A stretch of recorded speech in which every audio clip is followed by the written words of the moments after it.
নমস্কার বন্ধুরা, কেমন আছো তোমরা সবাই? আশা করি সবাই খুব ভালো আছো। শুভমিতা ব্লগে সবাইকে স্বাগত জানাই। আজকে তোমাদের সাথে স্পেশাল মশলায় মুচমুচে বাঁধাকপির পকোড়ার রেসিপি শেয়ার করব। খুবই সুস্বাদু হয় খেতে। এই কয়েকটা মশলা বা কয়েকটা টিপস যদি তোমরা ফলো করে চলো, তাহলে চলো রেসিপিটা দেখে নেওয়া যাক। রেসিপিটা কেউ স্কিপ করো না, স্কিপ করলে কিন্তু অনেক কিছু মিস করে যাবে। কন্টিনিউ করতে থাকো, আশা করি রেসিপিটা তোমাদের ভালো লাগবে।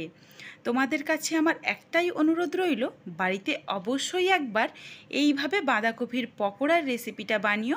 খুবই সুস্বাদু ও মুচমুচে একটা পকোড়া।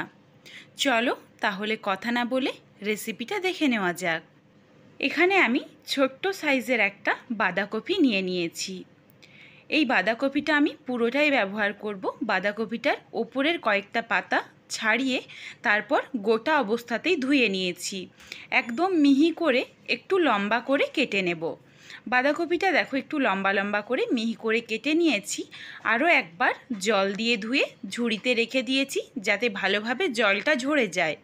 জলটা ঝরিয়ে একটা পাত্রে বাঁধাকপিটা নিয়ে বাঁধাকপির পরিমাপ অনুযায়ী অল্প লবণ দিয়ে খুব ভালোভাবে দোলে দোলে মেখে নিতে হবে, যাতে বাঁধাকপিটা থেকে পুরো জলটাই বেরিয়ে যায়। বাঁধাকপির মধ্যে যাতে একটুও জল না থেকে যায়। খুব ভালোভাবে দেখো 3 থেকে 4 মিনিট ধরে আমি মেখে নিয়েছি। লবণ মাখানো এই বাঁধাকপিটাকে 20 মিনিটের জন্য রেখে দিয়েছিলাম।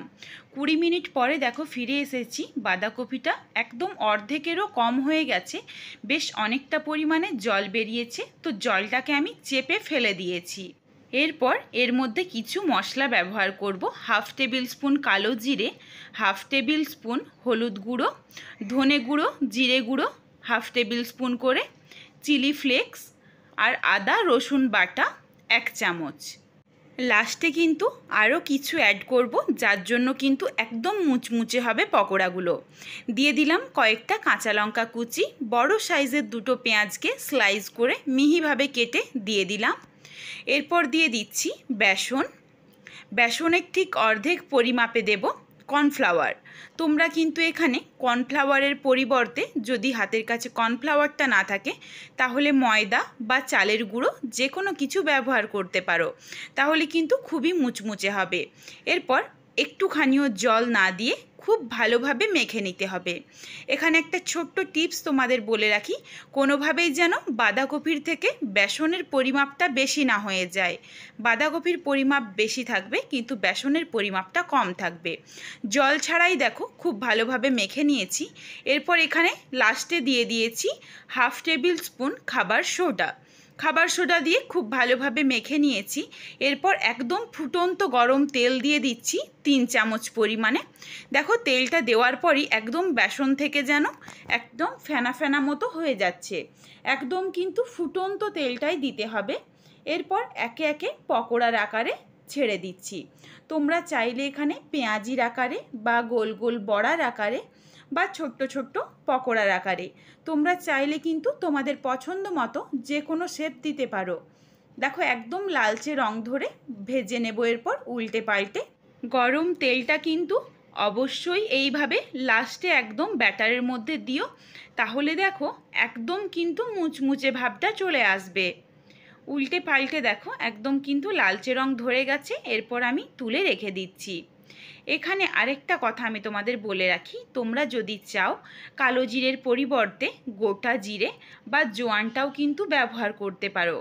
তোমরা ঠিক যেইটা খেতে পছন্দ করো সেই ফোড়ন কিন্তু দিয়ে দিতে পারো। আবারও একে একে দেখো পকোড়ার আকারে কিছুটা পরিমাণে দিয়ে দিচ্ছি। একদমই কিন্তু জল লাগে না মাখতে। অতি অবশ্যই তোমরা খুব ভালোভাবে বাঁধাকপির জলটাকে লবণ মাখার পর চিপে ফেলে দিও। যদি প্রয়োজন হয় তখন কিন্তু 1 চামচ পরিমাণে জল দিতে পারো, তবে একদমই কিন্তু আমি আবারও বলে দিচ্ছি জল এতে লাগে না। উল্টে পাল্টে দেখো লালচে রং ধরিয়ে নিয়েছি এইগুলো। এরপর বেশ কয়েক ব্যাচ আমি ভেজে নেব।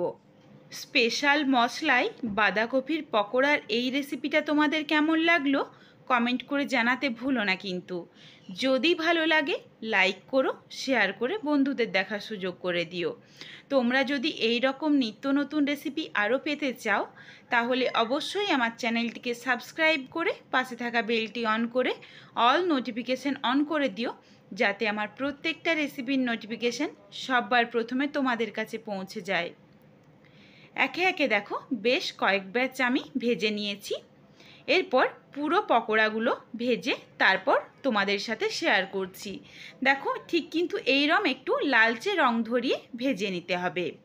বেসন দিয়ে বাঁধাকপিটাকে মেখে নেওয়ার পর তারপর কিন্তু আর একটুখানিও অপেক্ষা করা যাবে না, তাহলে কিন্তু আবারও বাঁধাকপি থেকে জল ছাড়তে শুরু করবে, সেই ক্ষেত্রে মুচমুচে ভাবটা আসবে না।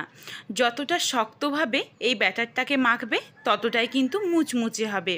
প্রত্যেক কটা টিপস তোমরা ফলো করে একবার এই রেসিপিটা বানিয়ে আমাকে কমেন্ট করে জানিও। আজকে আসি, আবার দেখা হচ্ছে পরবর্তী কোনো এক রেসিপিতে। সবাই ভালো থেকো, অনেক অনেক ধন্যবাদ।